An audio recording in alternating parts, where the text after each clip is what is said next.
ಮಧ್ಯಾಹ್ನ ಊಟಕ್ಕೆ ಕಾಬೂಲ್ ಕಡ್ಲೆ ಹಾಕ್ಬಿಟ್ಟು ಸಾಂಬಾರ್ ಮಾಡುವ ಅಂತ ಹೇಳ್ಬಿಟ್ಟು ಕಾಬೂಲ್ ಕಡ್ಲೆನ ಕುಕ್ಕರ್ ಹಾಕ್ಬಿಟ್ಟು ಬೇಯೋದಕ್ಕೆ ಇಡ್ತಾ ಇದೀನಿ.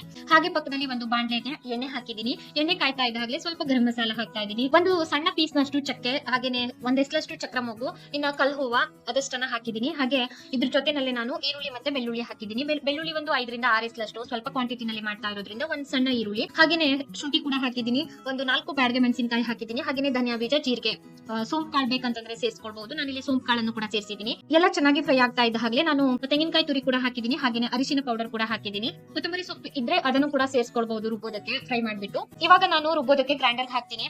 ಸಾಮಗ್ರಿ ಹುರಿದಿದ್ದಾಯ್ತು, ಸ್ವಲ್ಪ ಹೊತ್ತು ತಣ್ಣಗಾಗೋದಕ್ಕೆ ಬಿಟ್ಟಿದ್ದೆ. ಅಷ್ಟರಲ್ಲಿ ಕುಕ್ಕರ್ ಕೂಡ ಒಂದು 4 ವಿಸಲ್ ಆಗಿತ್ತು. ನಾನು ಓಪನ್ ಮಾಡಿದ್ದೆ ಕುಕ್ಕರ್ ಮುಚ್ಚಳನ. ಇವಾಗ ನಾನು ಸಣ್ಣದು ಒಂದು ಆಲೂಗಡ್ಡೆನ ಕಟ್ ಮಾಡ್ಬಿಟ್ಟು ಹಾಕಿದೀನಿ ಸಣ್ಣದಾಗಿ. ಹಾಗೇನೆ ಒಂದು ಟೊಮೆಟೊ, ಒಂದು ಈರುಳ್ಳಿನ ಕಟ್ ಮಾಡ್ಬಿಟ್ಟು ಸೇರಿಸಿದೀನಿ. ನಾನಿಲ್ಲಿ ಆಲೂಗಡ್ಡೆ ಮತ್ತೆ ಟೊಮೆಟೊ, ಈರುಳ್ಳಿ ಹಾಕಿ ಒಂದು 5 ನಿಮಿಷ ಬೇಯಿಸ್ಕೊಂಡೆ ಅಷ್ಟೇನೆ. ಬೇಗನೆ ಬೆಂದ್ ಬಂತು. ಸ್ವಲ್ಪ ಉಪ್ಪನ್ನು ಕೂಡ ಸೇರಿಸಿದ್ದೆ. ಇವಾಗ ನಾನು ರುಬ್ಬಿದಂತಹ ಮಸಾಲೆನ ಇದಕ್ಕೆ ಸೇರಿಸ್ತಾ ಇದ್ದೀನಿ. ನಾನು ಸ್ವಲ್ಪ ಗಟ್ಟಿಯಾಗಿ ಮಾಡ್ಕೊಳ್ತಾ ಇದ್ದೀನಿ, ತೀರಾ ತೆಳುವಾಗಿ ಮಾಡ್ಕೊಳ್ತಾ ಇಲ್ಲ.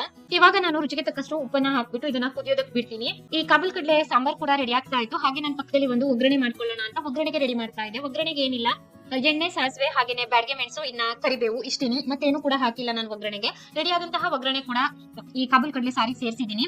ಬಿಸಿ ಬಿಸಿ ಕಾಬೂಲ್ ಕಡ್ಲೆ ಸಾರು ಕೂಡ ರೆಡಿ ಆಯ್ತು. ಸ್ವಲ್ಪ ಗಟ್ಟಿಯಾಗಿ ಮಾಡ್ಕೊಂಡಿದ್ದೆ, ಇಡ್ಲಿ ಜೊತೆ ಎಲ್ಲ ತಿನ್ನೋದಕ್ಕೆ ಚೆನ್ನಾಗಿರ್ತದೆ ಅಂತ ಹೇಳ್ಬಿಟ್ಟು.